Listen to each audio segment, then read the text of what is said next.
Oh, check. You recording? I've been letting life get in the way of the pen.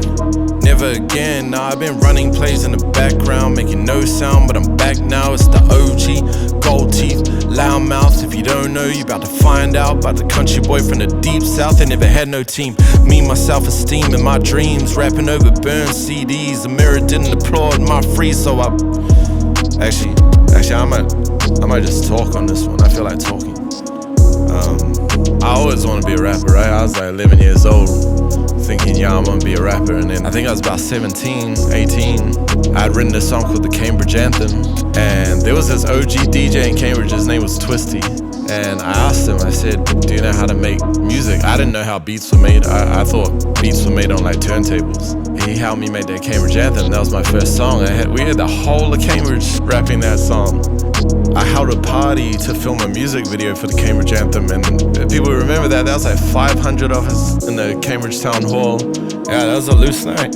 But I made some money that night. I made some cash, and that was me. I was like, I'm gonna run parties now. Like, fuck this music thing. I was lucky because there was nothing to do in Cambridge, so I got to bring acts that I wanted to see. People just paid to come because they wanted to party. You know, I had like Homebrew, David Dallas, PNC, DJ Severe, P Money, Savage. Everyone came down, and it was like after a little while of running this, I decided like, nah, I want to be an artist. And so I used to go to the high school with this dude. His name was Tony Douglas. Shout out Western Heights. We were mates. I was actually mates with his older brother, or like his cousin.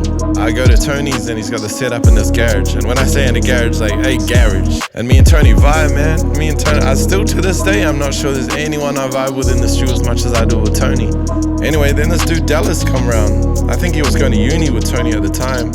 And Dallas was more on his electronic wave. But those two linked and they ended up making this group called CTFD. Low-key, I equate me, Tony, and Dallas. We were that forefront spearhead of trap coming into New Zealand. Hip-hop and electronic. And then, you know, I got some of my music put on Abo. And everyone was on Abo then to find music. That's how I found everyone. I found out about the Switter Boys, Razor Visa. I found everyone on Abo. I was on there daily. That's when Louis Knox found me. You know, I don't know where I would be without Todd. I don't know where a lot of us would be without Todd. Maybe the most influential person in New Zealand hip-hop, in my opinion. You know, Louis reached out to me from the hip-hop side of things, but I was low-key 70% in the electronic scene at this point because the beats we were making. Jay Bulletproof reached out to me, and we did a song together that ended up being the first time I got New Zealand on air funding. You know, I don't know where I'd be without Todd or Jay. R.I.P. So anyway, I was booking acts, right? So I was like, okay, maybe that's how I get myself some shows. So I think it was Savage's contract. I stole Savage's contract and took his name out and put my name in. And I started sending that out to some promoters. And next thing I was getting shows. 40 shows in 30 weeks. Who really out there matching that?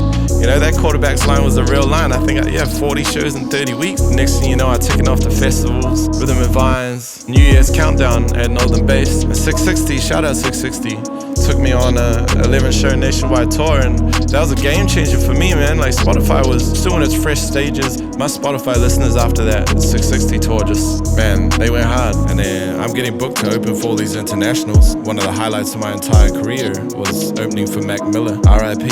I was nominated for a New Zealand Music Award, and then I nominated for Best Self-Managed Artist, and then I got nominated for Best Independent Tour, and just all these things were happening. I felt like I was getting in the scene, I was on this level, I was getting booked for shows, and then I got to this point, I felt like I had really achieved everything I wanted to achieve here, and so I had to leave. And then when I just had enough cash to cover flights and not much else, I took off to Toronto. It was close to New York, you know, like Donald Trump just got in and I wasn't sure how I was gonna get a visa for America, but Toronto was close to New York, and I had no contacts. I'd never been to Canada before. I just packed my bags and left. And time's ticking, I only got a 2-year visa. You know, I went through a lot over there. When you got no friends, and no one's inviting you to things, I'm trying to find a producer, a studio, and time's ticking. I only got a 2-year visa. That's only like close to the 2 years being up. I finally found like I'd made some close friends, and I had the producers I need, I had the studios, I met all the promoters, I was ready to go, I was on, but I was like, you know, I'm gonna build my own studio, so I took my KiwiSaver out. The last thing I had to do was I got 2 more years from my workplace. They said I could stay there for 2 years, so they gave me a 2-year visa, but you have to leave the country to start. And my brother was getting married, and he had asked me to be best man. I'm gearing up to come home for this wedding and renew my visa, and then COVID starts spreading around the world. And anyway, I'm on the plane home And while I'm in the air, they announced lockdown in New Zealand. And I land to being told, yo, you're going into a 4-week lockdown. And my holiday home was only like 3-4 weeks. I hadn't been home in over 2 years. Just took all my savings I had left. I couldn't get no financial support neither, because to get help from the government, you gotta have an address, a phone number, and a bank account. And I didn't have none of that in New Zealand anymore. And the months pass, and the months pass. So I'm just couch surfing for like a whole year. Yeah, shout out Matt and Nat, Andy and Lenny, Robbie, Ben Braggins, Carl and Kelly. Thank you for feeding me, for giving me somewhere to sleep. I owe you guys for life. End of December comes and Canada still ain't opened its borders to non-residents. I got my hustle mindset back on. I was like, alright, well, I ain't getting no job. I definitely not come back to New Zealand to step into some 9 to 5. I meet this dude Rory Noble. We've known about each other for a minute, because I used to hang with his older brother Matt. Shout out Matt. Shout out all the Nobles. And then I tell Rory about when I started a label, and he said, yo, I'm doing the same thing. Let's make this a thing, let's join up. Damn, that roster that we put together was pretty crazy. But you know, as time moved on, that was like a whole year there, and going hard there for that label too, and trying to go hard for those artists, but there still wasn't no money coming my way. So I had to go do something else, you know. I found Manaki. Manaki needed someone to run their music studio, and they wanted to build something special there. Time goes on, it's just another one of those industry things, you say. Words don't get held to, and you don't get what was promised. And so time moved on there too, and next thing I know, I've been in New Zealand like fucking 2.5 years. I haven't been working on none of my shit. So I go to David Riddler, head of NZonAir, and I say, yo man, I already know what my next album is, but I haven't had a chance to work on it, and I need some infrastructure to do that. The last thing David Riddler did before he left NZonAir was he gave me that project funding, and then the floods hit. And I just got sorted, you know, I didn't have a bed, I came home with clothes from Toronto, so I had nothing. And then I finally set this place up. Me and my girl too, she just moved in, and we lost that place in the floods.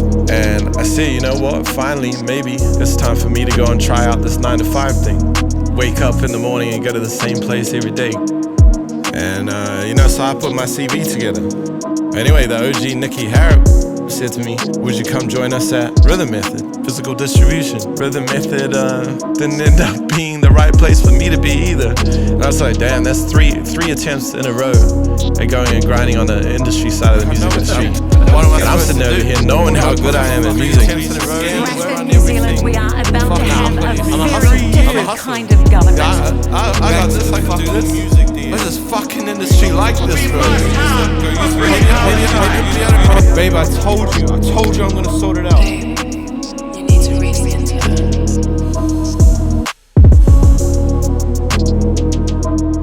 I call up Big Pop, shout out yours.